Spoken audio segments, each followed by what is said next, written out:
Can I get a quorum on this? Was the chick doing the tolerance seminar the hottest one? Are you kidding me? I don't understand why the sexual harassment seminar has to be led by somebody so ugly. Couldn't we get somebody harassable? Exactly. Right, gentlemen, what can I get you? The Velcro ball bag? Never heard of it. And it's Betty. A Betty. Yes. I'll have a Betty.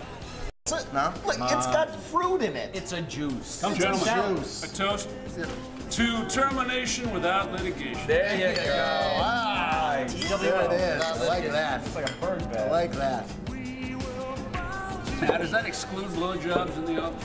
So when are you going to have to drop the N-word? I'm not saying anything. I'm just saying if I wasn't gonna say something, if I was gonna say what I wasn't gonna say. When would you say something if you weren't going to say something? Next week.